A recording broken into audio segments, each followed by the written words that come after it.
good morning, good afternoon, good evening. You're listening to the Thai Expat Daily Show. I'm your host Kieran Mack and thanks for tuning in. Don't forget to like this video if you're watching us on YouTube and please do subscribe. We're also available on Apple Podcasts, Spotify, Amazon Music and a host of other podcast players. Now that that's all done, let's jump into today's show.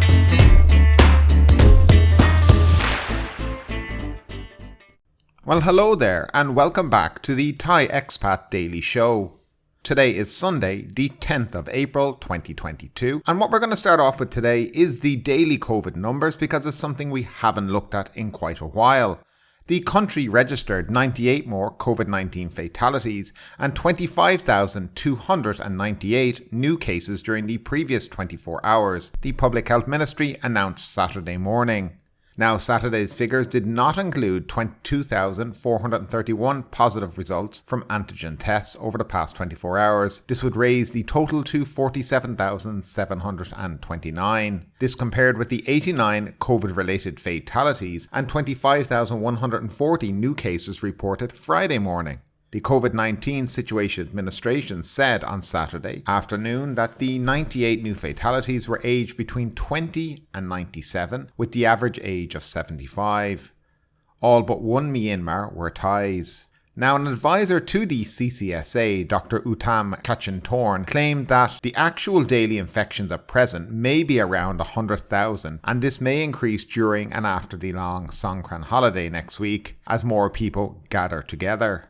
Official numbers of daily infections confirmed by RT-PCR tests have been recorded at more than 20,000 for weeks, but another sizable group has also tested positive using rapid antigen tests. He estimated figures of around 100,000 a day takes into account those who have not been tested and is based on the increasing number of patients on ventilators and with lung inflammations, as well as COVID-related deaths.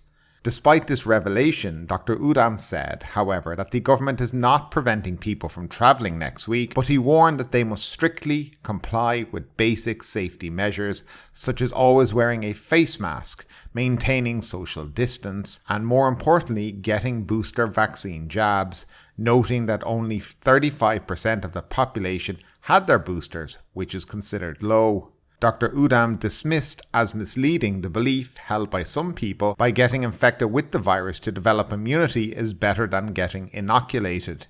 He voiced his agreement with the proposal of the Public Health Ministry to replace the RT-PCR test for arriving travellers with rapid antigen tests, citing the low rate of infection among arrivals compared to locally acquired cases. Currently, one RT-PCR test is required upon arrival, followed by a self-administered ATK test on the 5th day.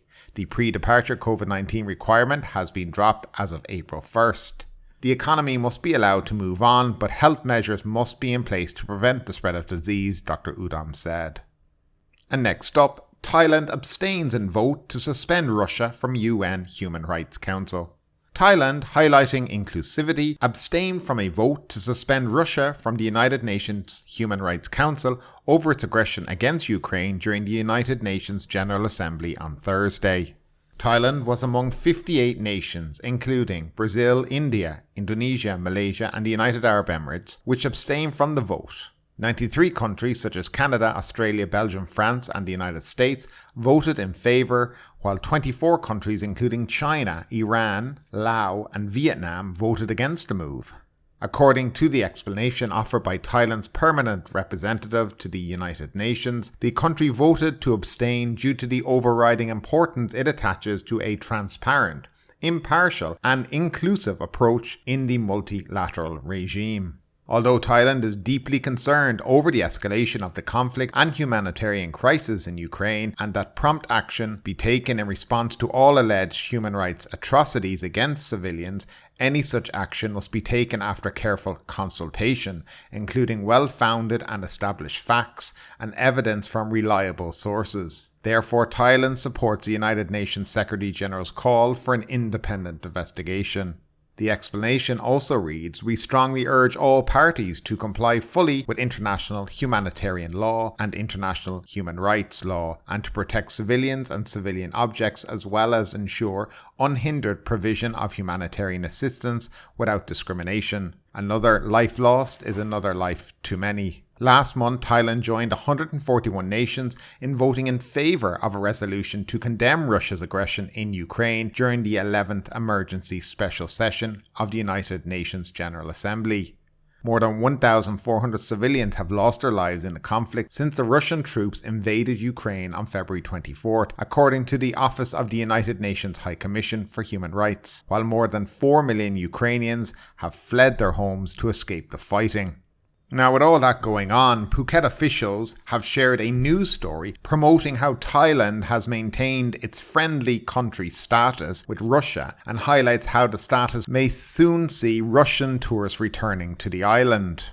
The Phuket Info Centre, operated by the Phuket office of the Ministry of Interior, shared the news story posted by Thai media company Workpoint Today on the Phuket Info Centre official Facebook page. Thailand is one of the 52 friendly countries that Russia is preparing to open to again after being closed since the COVID-19 outbreak, the story begins. Russian state news agency TASS on Tuesday reported Russian Prime Minister saying that Russia will reopen air routes for the 52 friendly countries from tomorrow, April 9th. Among the 52 countries that will reopen routes, it was found that Thailand was included, said the report. Other friendly countries were named as Algeria, Argentina, Afghanistan, Bahrain, Bosnia, Brazil, Vietnam, Hong Kong, Egypt, Zimbabwe, Israel, India, Pakistan, Morocco, Mongolia, Namibia, and a few other different countries.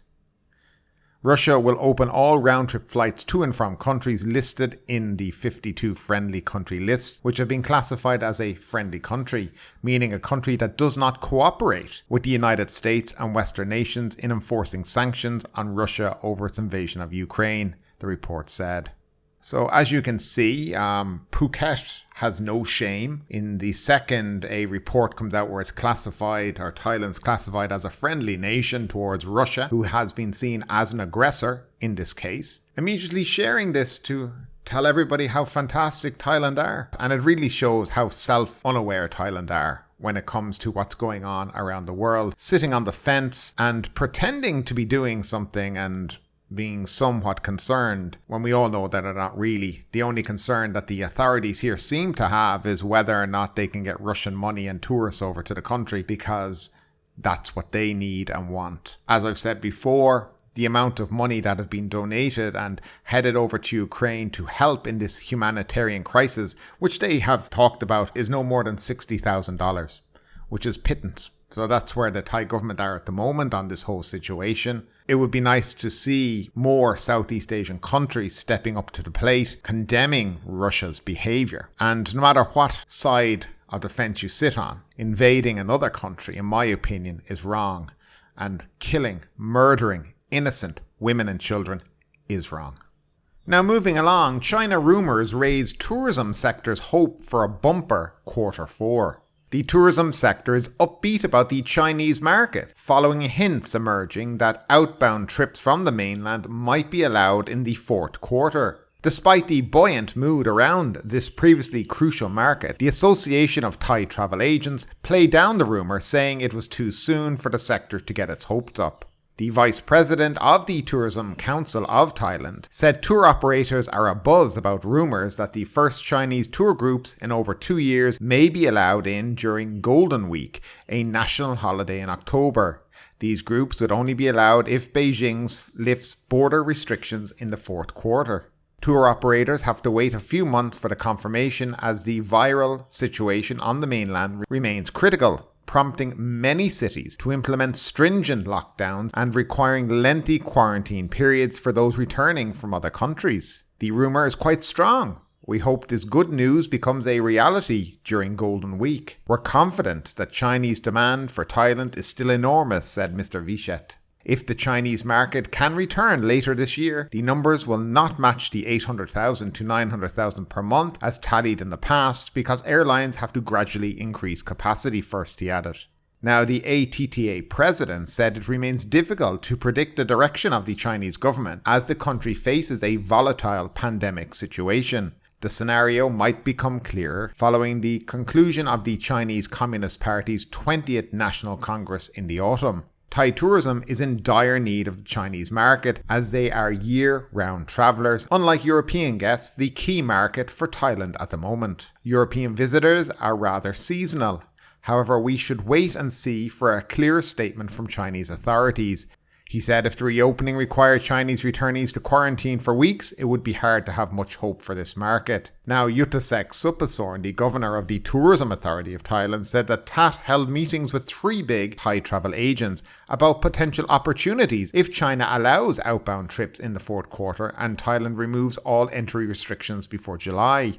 He said after the Centre for COVID-19 Situation Administration agreed to consider changing the RT-PCR test on arrival to an ATK test, along with insurance and Thailand Pass reforms this month, the country will be in a better position to compete globally after losing market share to other nations that have fewer restrictions. Assuming most of our entry rules are lifted and the Chinese market can return, we may be able to run at full speed for the last 3 months of the year, Mr. Yutasak said. Prior to the pandemic, we had at least 3 million arrivals a month in the fourth quarter. This year, we may see 30% of that level. So I don't know what kind of dreamland a lot of these people are in and whether or not these rumors and where they're coming from could ever be taken seriously. Right now, China is focusing on a zero COVID policy. That means they are not allowing COVID to run rampant like Europe and many other countries have done. You can see what they've recently done in Shanghai in relation to COVID. A city shut down, 25 million people being tested for COVID. That's a zero COVID policy. And I just can't see that shifting from now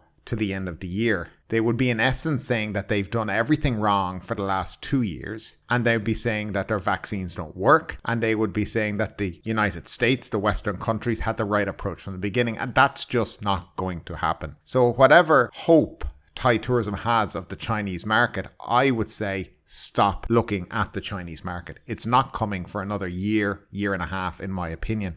Thailand needs to get away from putting all its eggs into, one basket. If you look, for example, at the Maldives were a very big Chinese destination. They're now doing better numbers than they did in 2019 without the Chinese market. The reason for this is they refocused their marketing campaigns and they went out there and they were aggressive in the market. They reduced all the restrictions and they went out and they decided that they were going to get people to come to the Maldives to keep their country and their economy alive. And that, in my opinion, is what Thailand needs to be doing.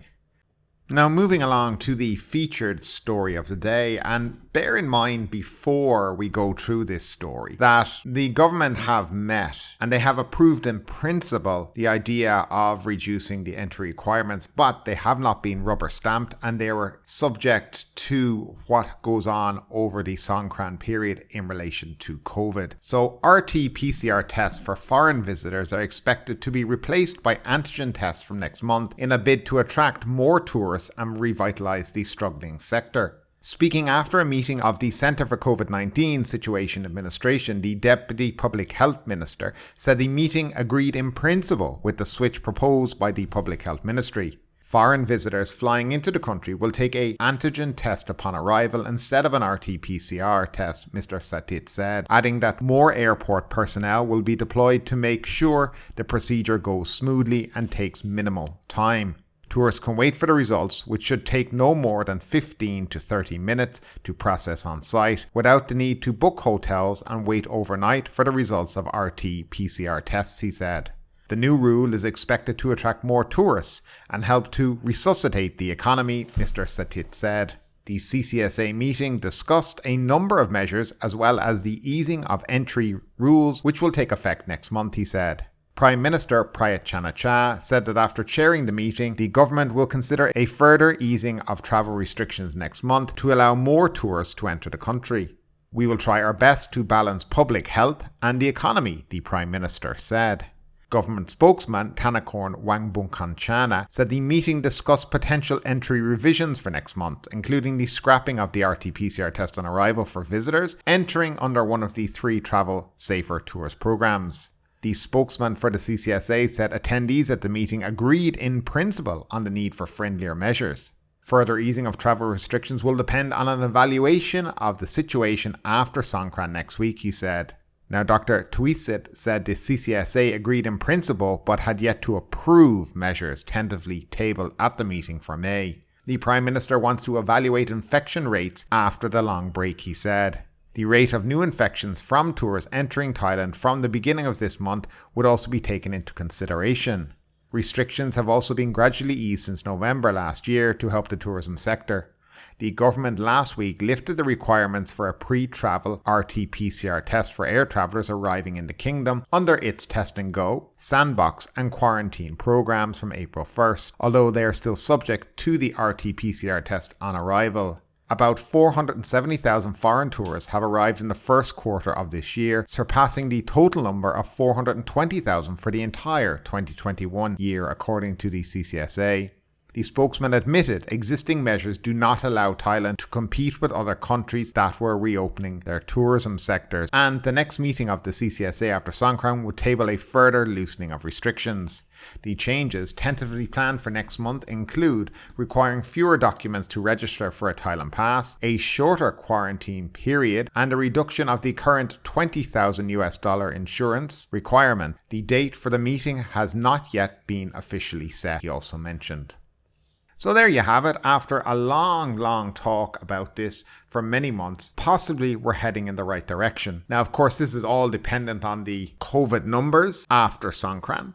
As we typically will see and have seen in the past, the numbers do increase. And normally these numbers will increase roughly about 10 to 14 days after the Songkran period. So that's actually looking like the end of April before we'd start to see the true damage possibly done by this whole Songkran holiday. But if you look at the infection rates coming into Thailand from international tourists, then looking at what's going on in the country should have no bearing on easing the rules, because if there's such low numbers of people coming into the country and they're being tested on arrival, whether it's with PCR or ATK, which is the plan for next month, then I see no reason why they can't do it. Tourism, as I've said many times, is about confidence, and continuously changing the rules, from more restrictions to less and vice versa, confuses people. And people will always continue to keep looking for destinations where it's easy to go to, such as places like Mexico. Europe now is pretty much reopened in terms of tourism, and South America now has become a very big destination for people because the restrictions are just not there for entry and people can freely go and come back and do their thing. Travel and holidays and things like this are all about ease of travel. I have 10 days off. I want to go and enjoy my time, but I don't want to be worrying about doing PCR tests. I don't want to be worrying about being a close contact of somebody with COVID and getting banged up for 10 days or 7 days or whatever it is in a hotel and having to do quarantine because of that.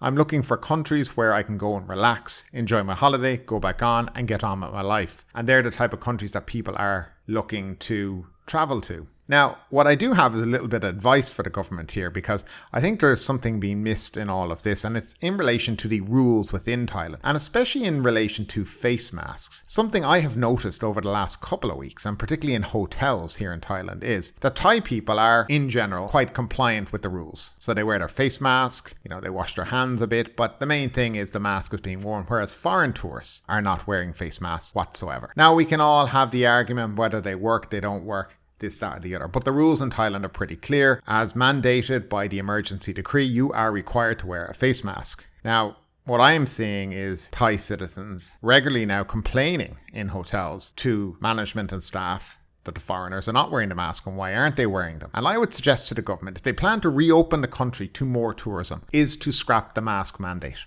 Because there is a resentment among some people when they see people not wearing their mask. And because it's the law currently, or a mandate under the emergency decree, which does make it a law, that these people are going, well, they're not following the rules and regulations of this country. Many people will say, and I've heard foreigners say, well, in our country, we don't have to wear a mask, so why do we have to wear one here? Well, the simple answer to that is obviously you're not in your country, you're in Thailand, so you do still need to follow the rules, whether or not you agree with them. But I do think if the government wish to continue to open up, these kind of mask mandates in Thailand need to be done away with. Society in general needs to be kind of weaned off the face mask. Because in fairness, if you drive around, most people here in Thailand, and if you were to study a little bit more when you're out and about, is people would happily wear a face mask while driving on their motorbike, but not wear a helmet. So that's how drilled in wearing a mask is to people here in the country. They would rather wear the face mask on the motorbike than wear a helmet, which obviously would have a lot more protection in case you had an accident, but they believe the face mask is more important. Things do need to change in that regard. I do feel that tourists also though need to take a little bit of responsibility in this too. I think what they could do, and what would be beneficial at this moment, would be to get rid of the mask mandate for outdoors. So that if you're out in the fresh air, you're out on the beach, there should be no mask being worn. If they still wish to have masks indoor for the next month or two while they try to wean the Thai people or even expats here in the country off face masks, then that's the way it should go. But right now, something does need to be done because there is a lot of animosity towards foreigners at the moment in relation to this.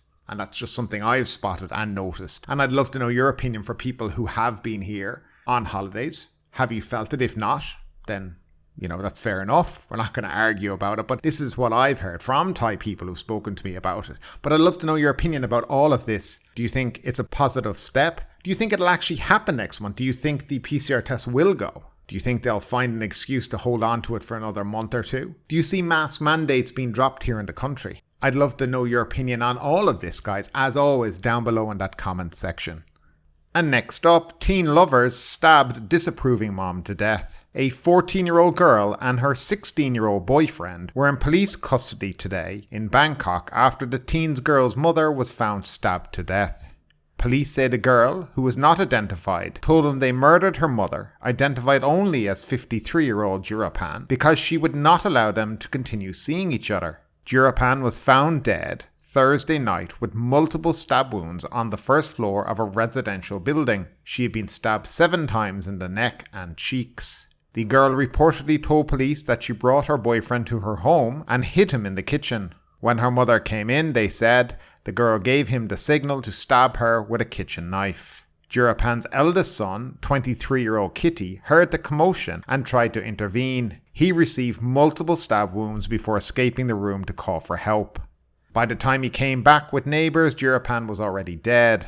Other building residents surrounded the 2 suspects before the authorities arrived to escort them out.